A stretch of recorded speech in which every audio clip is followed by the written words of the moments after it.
Hi everyone, this is Dr. Krishnan.K, and in today's pro-anatomy lecture, we'll be dealing with a complex topic which is known as the Circle of Willis. That is nothing but the blood supply to the brain. So as the nervous system itself is a complex topic, we'll try to decode it into a simpler version by giving an example of a day-to-day traffic block that we come across. So when we consider the circle here, you can see the picture of a traffic island which I have created, which is obviously a circle. And you might have seen in major cities, whenever there is a high traffic area, they will try to put on a circle in order to control the traffic there. What might be the reason why they are choosing the circles?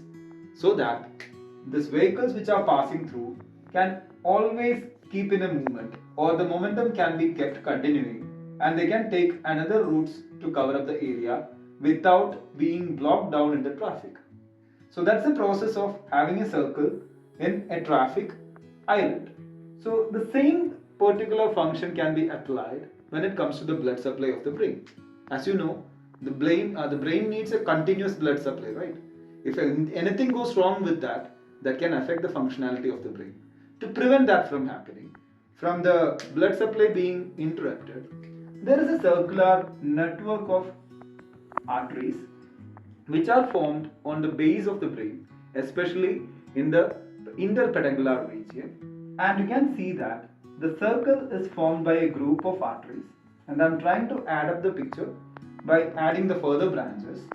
So starting from the bottom, I'm trying to draw two branches here which unite to form a single branch which is coming across to join the circle. So let's name these branches first. So when we consider the smaller two lower branches, these are the vertebral arteries, which are left and right vertebral arteries that will unite to form a single artery that is going up, that is called as the basilar artery. And the basilar artery runs along the groove which is present on the bones and reaches the peduncular area. The interpeduncular area, it divides to form two branches which are running posteriorly, which are directed posteriorly, and hence these two branches are named as posterior cerebral arteries. So we have three branches now, the right and left vertebral arteries joining to form the basilar artery, and the basilar artery dividing itself into two posterior cerebral arteries. Meanwhile, in the middle part of the circle, there are two major arteries opening up, that is nothing but the internal carotid artery, which is the major supply to the brain.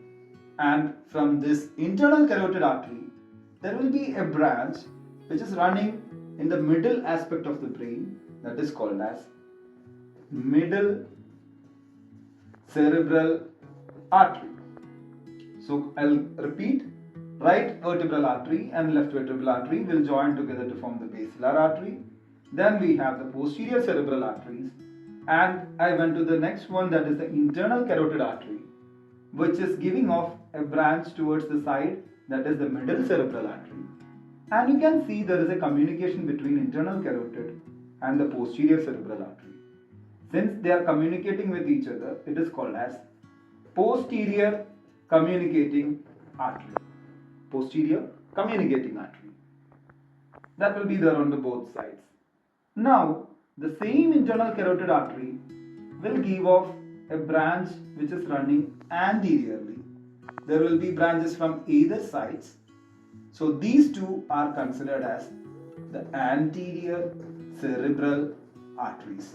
So we have two branches arising from the internal carotid which is running forwards. That's called as the anterior carotid artery. And between the two anterior carotid artery, there is a communication here, that is nothing but the anterior communicating artery or the anterior communicating branch. So together it makes a complete circle, and this is how the circle of Willis is formed. So I repeat, starting with the vertebral arteries joining to form the basilar artery, branching out into posterior cerebral arteries, and the internal carotid artery which will be providing two communicating branches towards the posterior cerebral, and two anterior cerebral arteries, and there is a communicating artery in between that. Now let's add the picture of the brain into the diagram so that you can have a better look at it. So here I am drawing only one half of the brain, the one hemisphere.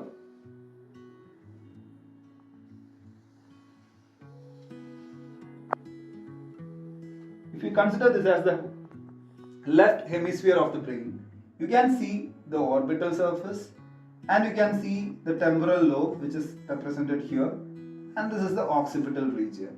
So from adding this picture, you can clearly make out which area is supplied by which of these branches. So the middle part of the temporal region is supplied by the middle cerebral arteries, and the posterior part of the cerebrum, that is commonly supplied by the branches of posterior cerebral artery, while the anterior cerebral artery will be giving supply for the frontal lobe and the related structures over the anterior cerebral artery. So this is the pattern in which the circle of Willis is formed at the interpeduncular fossa and how it gives off the branches. So you have to remember the vertebral arteries are arising from the vertebral region through the transverse foramina, and as it reaches the medulla oblongata region, it will join together to form a basilar artery, and it continues upwards till it reaches the interpeduncular fossa, where it creates the circle, that is the circle of Willis or circulus arteriosus. So let's compare it to the traffic block that I told you earlier. This is a circular network ensuring uninterrupted blood supply to all parts of the brain without any interruptions. If any block happens here, there is always a collateral route in which the blood can come and go through this way. So that is the purpose of having a circular network there. And this is also known as circulus arteriosus. So we will be discussing further into the topic. We will see many other topics that are coming under the nervous system. We will try to make them simple as like in pro anatomy. Thank you.